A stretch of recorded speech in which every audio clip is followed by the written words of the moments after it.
I worked 90 hours a week to save the company, and my CEO filed a termination notice against me the moment the crisis ended. My hands were still shaking from 90 hours of work when Clifford Dane slid the envelope across the glass conference table. I thought it was a bonus check, maybe even a promotion. The crisis had ended 6 hours ago, and I had single-handedly pulled Dane Corp back from the edge of total collapse. Vendors were paid. Investors were calm. The company was saved. My fingers fumbled with the seal, exhaustion making everything feel slow and heavy.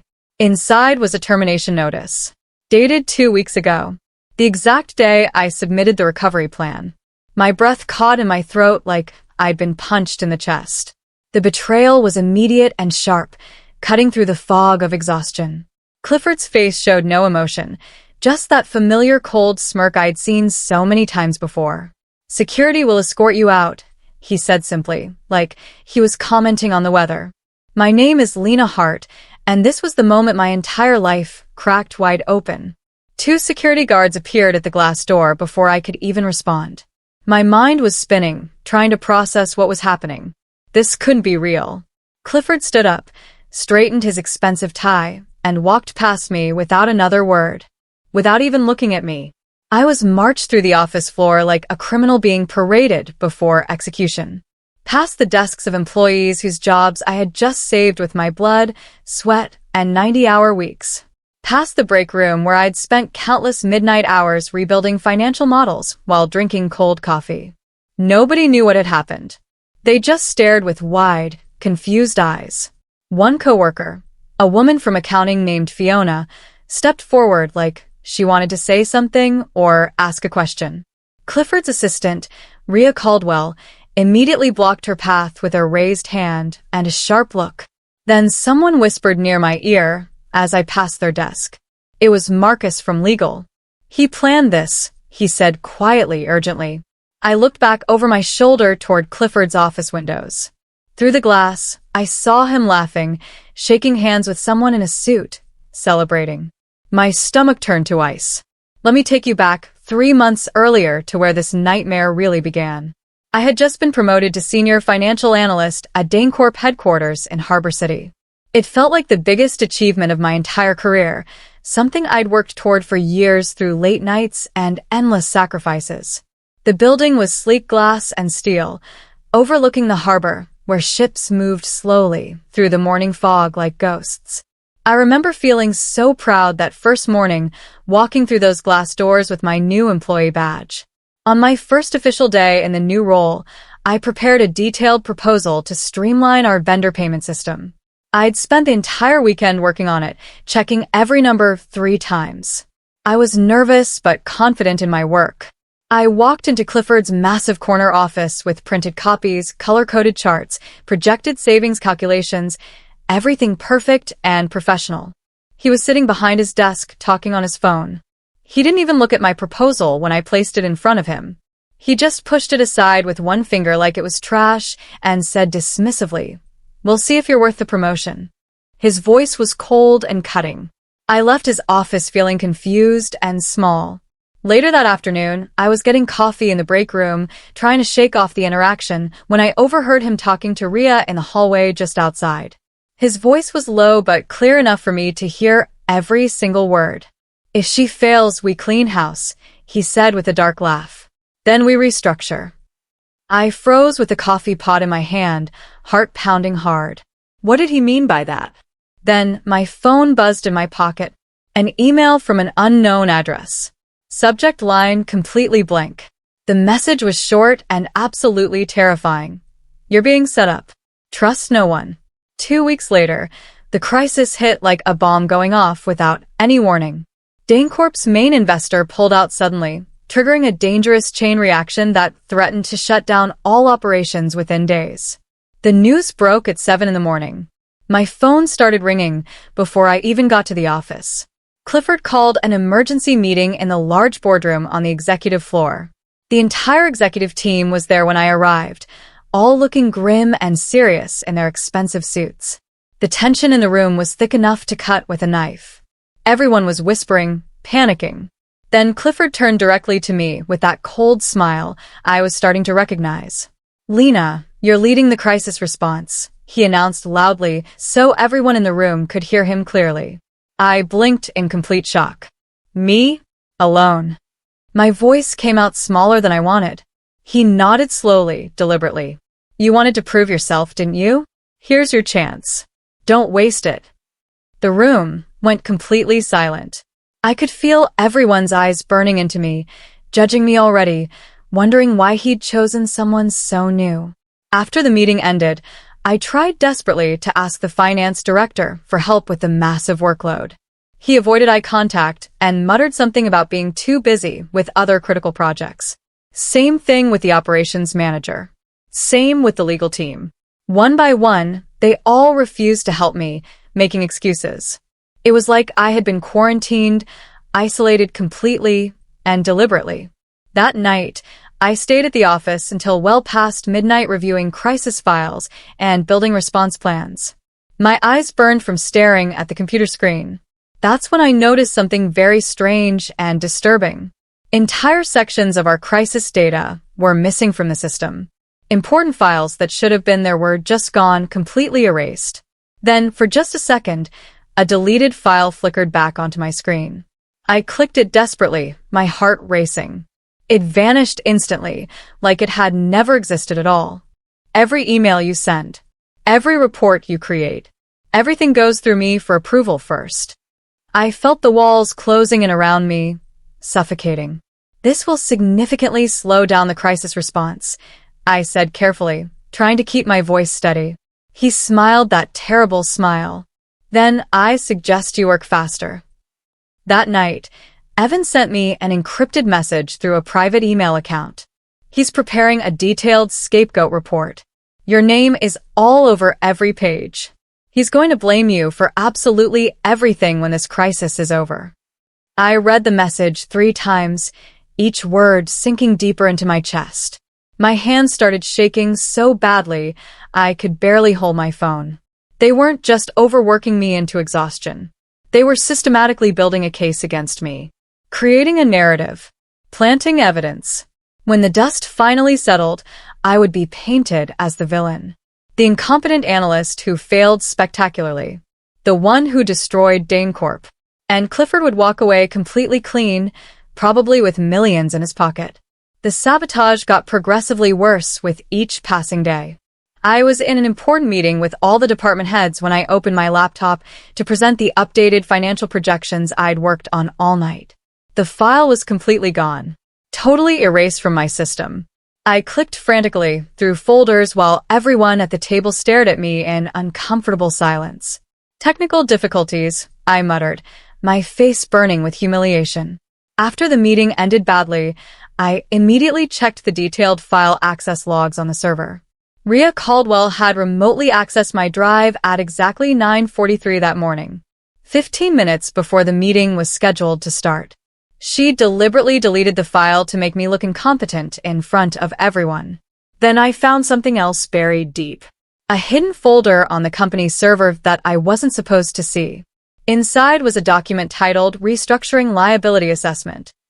I opened it with trembling fingers. My name was right at the top in bold letters. Primary liability, Lena Hart. They had already decided my fate. I was the designated fall guy. I quickly took screenshots of everything and sent them to my personal email account before they could be deleted too. Then I worked 3 brutal days straight without any sleep at all, rebuilding every single file they destroyed, my eyes burning and my head pounding. That's when I discovered the smoking gun that changed everything. Hidden deep in the old financial records that nobody thought to delete were fraudulent invoices going back years. Payments to shell companies that didn't actually exist anywhere. All of them signed with Clifford Dane's digital signature. He'd been systematically siphoning money out of DaneCorp for at least 2 years, maybe longer. I sat back in my chair, staring at the glowing screen in disbelief. This was it. Concrete proof of actual fraud. Real criminal activity. I could take him down completely with this evidence. But I needed to be extremely careful about how I handled it. I saved absolutely everything to an external hard drive and hid it carefully in my apartment under my mattress. That night, I finally went home to try to sleep for a few hours. At 3 in the morning, I woke up suddenly to the terrifying sound of my apartment door opening slowly. I froze in my bed, barely breathing, my heart hammering against my ribs. Footsteps moved quietly through my living room. I heard papers rustling, drawers being opened and closed carefully. Then the footsteps stopped moving. My bedroom door was cracked open slightly. I could see a dark shadow standing in the hallway, completely still. After what felt like forever, the shadow finally moved away. The front door closed softly with a click. When I finally got up the courage to check everything, nothing seemed stolen, except for one specific thing: my binder full of handwritten notes about the crisis. The next morning, I checked with my neighbor, an older man named Mr. Patel, who had a security camera pointed at the hallway. "Can I see last night's footage?" I asked him, trying to keep my voice steady. He pulled it up on his phone. There she was, Rhea Caldwell, clear as day, entering my building at 2:57 in the morning, walking straight to my door. Mr. Patel's face went pale. "Should we call the police?" he asked. "Let me copy this first," I said. But when he tried to download the file, an error message appeared. "File corrupted." He tried again. Same thing. I watched in horror as the footage deleted itself right in front of us. Someone had remotely accessed his camera system and erased the evidence. "How is that even possible?" Mr. Patel whispered. "I knew how. Clifford had an IT team. And they were very, very good. I somehow made it 2 more days before my body finally gave out completely. I was walking through the office lobby when the entire world started spinning violently around me. My vision blurred into nothing. I reached desperately for the wall but missed it entirely. The next thing I knew, I was lying on the cold floor with concerned people crowding around me, their voices sounding distant and muffled. Someone called an ambulance. I tried weakly to say I was fine, but my words came out slurred and wrong. Clifford appeared above me, looking down with that same cold, emotionless expression he always wore. "Not everyone is cut out for leadership material," he said loudly and clearly, making absolutely sure everyone in the crowded lobby could hear him. The paramedics arrived and said it was severe exhaustion and dehydration, that my body had simply shut down. I refused to go to the hospital because I couldn't afford to miss even a single day of work. 2 days later, HR called me into their office with serious expressions. They handed me an official written warning on company letterhead. "Performance concerns," it said in bold type. "Failure to meet professional standards." I was literally collapsing from overwork, and they were documenting it as a personal character flaw. As I left the HR office feeling numb, Evan was waiting nervously by the elevator. He pressed something small into my palm quickly. "Another USB drive. This might save you," he whispered urgently before walking away fast. I waited until I was safely home behind locked doors to plug in the USB drive. What I saw on my screen made my blood run completely cold with fear and anger. Emails. Dozens and dozens of them. All from Clifford to various executives throughout the company. Emails proving beyond any doubt that he had deliberately made the crisis much worse on purpose. He'd personally leaked confidential information directly to investors. He'd intentionally delayed critical vendor payments that kept us operating. He'd actively sabotaged our own recovery efforts at every turn. But why would he do this? The answer was in an attachment. So the company would collapse just enough to trigger a specific restructuring clause buried deep in his executive contract. A clause that would pay him $15 million if Dane Corp went through bankruptcy proceedings. He was systematically destroying his own company for a massive payout. And I was his perfect cover story. The incompetent analyst who failed to save them despite being given every chance. I sat there staring at the glowing screen, feeling physically sick to my stomach. Then suddenly my laptop locked itself without warning. A message appeared in red letters. "Account compromised. Contact IT immediately." Someone was watching my screen right now. Someone knew I had found the evidence. And they were coming for me.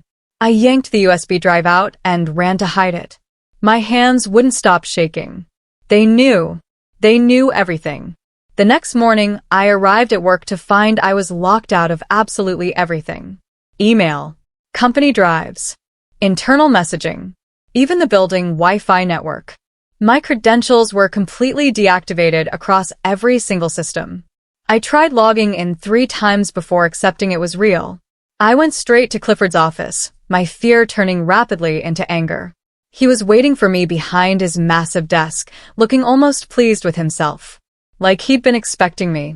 "We've opened an official disciplinary case," he said calmly, folding his hands on the desk. "You've been downloading proprietary data without proper authorization." I felt my face go hot with rage. "That's completely not true. You know it's not true." He turned his computer screen toward me slowly, deliberately. There was a timestamp showing my login accessing restricted files at 4:15 in the morning yesterday. The screen showed my username, my password, files I'd supposedly opened. "This is falsified," I said firmly, pointing at the screen with a shaking finger. I wasn't even in the building at 4 a.m. I was home sleeping. "Check the security logs." He just shrugged casually like my protest meant nothing. "The system logs don't lie, Lena.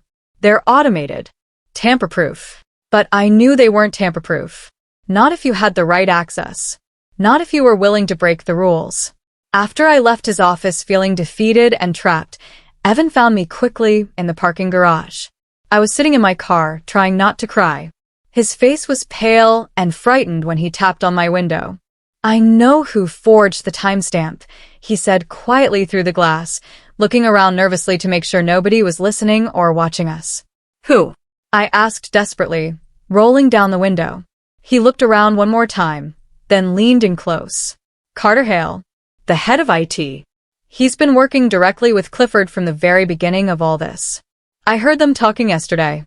Carter, the quiet guy who never said much in any meetings. Emotionless. Efficient. Completely loyal to Clifford without question. Of course it was him. I should have known. He had access to everything in the entire system. He could make the computers say anything he wanted. I confronted Carter directly in the server room where he spent most of his time. He was alone, typing rapidly on multiple glowing screens at once, surrounded by blinking equipment. "I know you forged those access logs," I said, trying to sound confident. He didn't even bother looking up from his work. "Your login credentials?" "Child's play," he said in a flat, emotionless voice. I stepped closer to his desk, my heart pounding. "I'm going to the board with all the evidence I have." That statement finally made him pause what he was doing. He turned slowly in his chair and looked directly at me for the first time. His eyes were completely cold and empty, like looking into a void. "You won't get the chance," he said simply and clearly. Then he calmly went back to typing like I wasn't even there anymore. I left the server room with my heart pounding so hard I could hear it in my ears. Carter wasn't bluffing at all. They were going to move very fast now. I had maybe 24 hours before they buried me completely under false accusations. I desperately needed help. Real help from someone with actual power. But who could I possibly trust? Everyone at Dane Corp was either terrified of Clifford or actively working for him. Some were both. I felt completely and utterly alone in this fight. Like I was drowning and nobody could hear me screaming for help. The walls were closing in from every direction. Time was running out. I didn't have to wait long for their next move. The very next morning, Clifford called me into his office with HR present this time. "Effective immediately, you're being placed on official suspension," he announced coldly, "pending our investigation into serious data theft allegations." The HR manager, a woman named Vanessa, who I'd always thought was kind, wouldn't even meet my eyes now. "I'll need your ID badge right now," she said quietly, holding out her hand. I slowly unclipped the badge from my shirt and placed it carefully on Clifford's desk. My hands were completely steady now. I wasn't shaking anymore at all. The fear had burned away. All that was left was pure anger. Security escorted me through the office for the second humiliating time. Employees watched in complete silence. Some looked shocked. Others looked away quickly.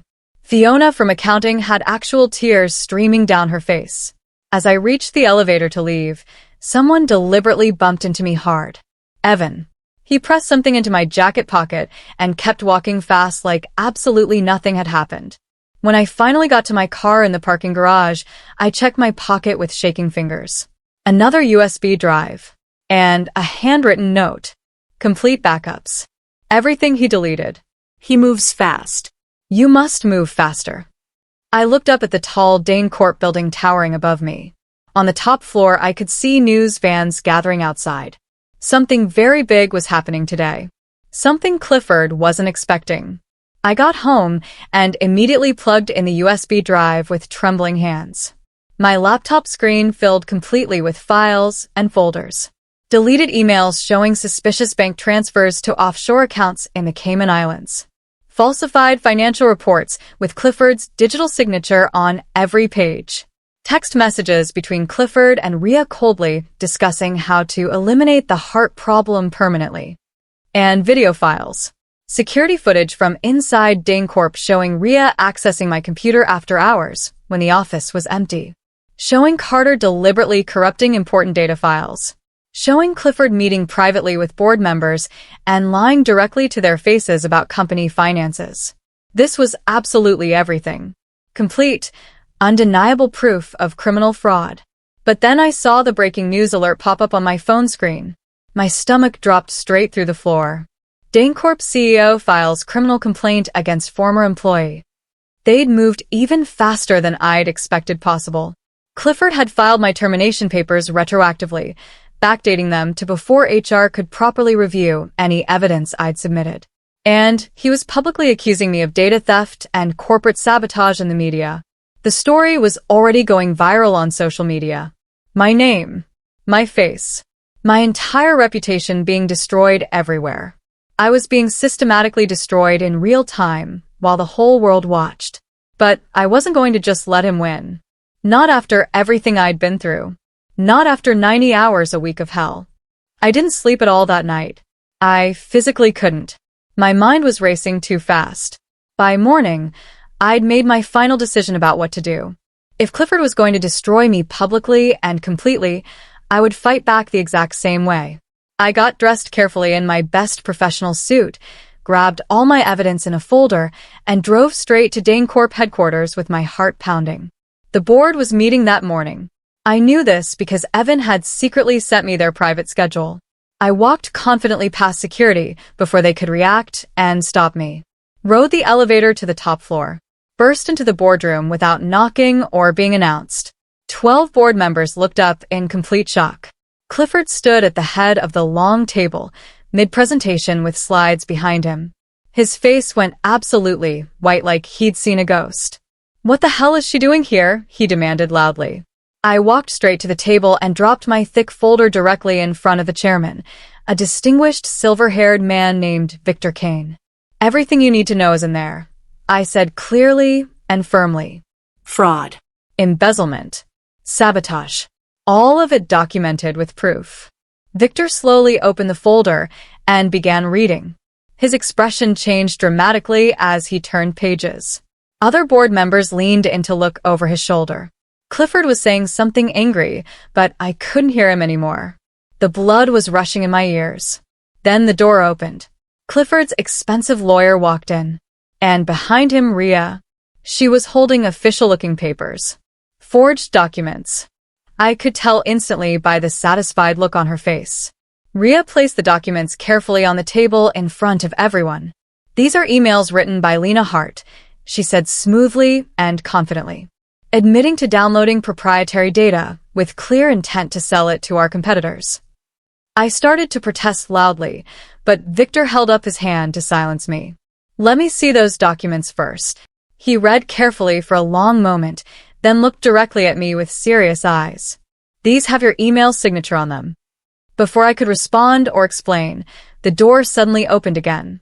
Evan walked in quickly. But he wasn't alone this time. Behind him was an older man in an expensive tailored suit. Someone I recognized from old company photos on the walls. Marcel Trent, the former chief financial officer who'd been fired by Clifford 8 months ago under mysterious circumstances. "I'm sorry to interrupt this meeting," Marcel said calmly and clearly, but I believe I have extremely relevant testimony to share. Victor gestured for him to continue speaking. Marcel walked confidently to the table. Clifford Dane personally ordered me to falsify quarterly financial reports for 2 consecutive years, he said. When I refused to continue, he fired me immediately and paid me a large sum to stay quiet about what I knew. I have signed affidavits, bank records showing the payments. Everything you need. The room went completely silent. You could have heard a pin drop. Clifford's face had gone from white to deep red. This is absolutely absurd, he said, but his voice cracked noticeably. He was losing control. Everyone could see it happening. Victor started asking Clifford very specific, direct questions. How much exactly did we pay in vendor contracts in Q3 last year? Clifford answered smoothly and quickly. Too smoothly. Too quickly. He cited exact figures down to the very last dollar. Victor's eyes narrowed dangerously. Those specific numbers aren't in any report we've ever seen. How do you know them? Clifford froze completely. I reviewed the records personally. The records that were deleted during the crisis? Victor asked pointedly. The ones that mysteriously vanished from our entire system? Clifford opened his mouth, but nothing came out at all. He'd just revealed he had direct access to deleted financial data. Data that only someone actively tampering with the system would have. He'd trapped himself completely. Then Clifford suddenly lost it. Lost all control. He lunged across the table toward Evan, screaming at the top of his lungs. You little traitor. Security cameras mounted on the walls caught everything. The live feed was being broadcast automatically to every screen in the entire building. Employees on every single floor watched their CEO attack a junior analyst. Security rushed in immediately and grabbed Clifford roughly. He was still screaming accusations as they pulled him back forcefully. Rhea tried desperately to run for the door, but Victor ordered security firmly to stop her. Nobody leaves this room, he commanded. Not until we get to the bottom of this. The room erupted into complete chaos. Board members were shouting over each other. Rhea tried desperately to run, but Victor ordered security to stop her immediately. Nobody leaves, he commanded again firmly. Carter suddenly appeared on one of the monitors in the room. He was in the server room, and he'd started talking to save himself, confessing everything. He explained in detail how Clifford paid him thousands to forge timestamps, how he'd hacked into my apartment building's security system to delete footage, how he'd locked me out of company systems on direct command. Then Evan pulled out his phone. I recorded everything, he said quietly but clearly. He played an audio file for everyone to hear. Clifford's voice came through crystal clear and damning. If Hart becomes a problem, we eliminate her. Frame her for data theft if we have to. She's expendable. The recording was dated 3 months ago, before the crisis even started. They'd planned this entire thing from the very beginning. Victor looked at Clifford with pure disgust on his face. Remove him from the building. He ordered security. Clifford was escorted out, still screaming my name, blaming me for absolutely everything. The door slammed behind him. For the first time in months, I could breathe again. The silence that followed was heavy and strange. Victor turned to me. Miss Hart, on behalf of this board, I owe you an apology. The other board members nodded. Some looked ashamed, others angry. Over the next hour, they reviewed every piece of evidence. The fraudulent invoices, the deleted emails, the proof that Clifford had deliberately sabotaged the crisis response for personal profit. They called an emergency vote. Clifford Dane was terminated immediately. Rhea was fired. Carter was fired. A full criminal investigation would be opened. Then Victor said something I didn't expect. We'd like you to stay. I blinked. What? The crisis isn't over, he explained. We still need someone to lead the recovery. Someone we can trust. The investors specifically requested you. I looked around the room. These same people had ignored me for months while Clifford destroyed my life. But I also thought about the employees. The ones whose jobs I'd saved. The ones who'd whispered encouragement when I was being escorted out. They deserved better. I'll stay, I said. But things are going to change. Word spread through the building incredibly fast. By the time I walked back onto the main office floor, everyone knew exactly what had happened in that boardroom. Employees stood up from their desks as I passed. Then someone started clapping. Fiona from accounting. Others quickly joined in. Soon the entire floor was applauding loudly. Some people were crying openly. One woman I barely knew came up and hugged me tightly. "Thank you," she whispered in my ear. "You saved all of us." That afternoon, HR called me back into their office.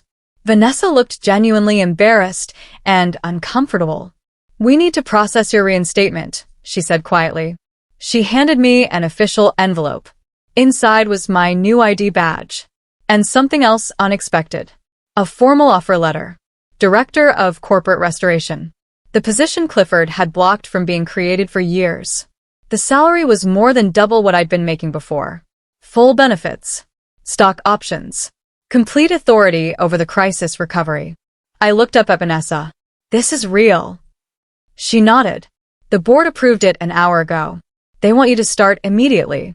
I took the letter and walked out of HR, straight back to the glass conference room. The same room where Clifford had handed me that termination notice.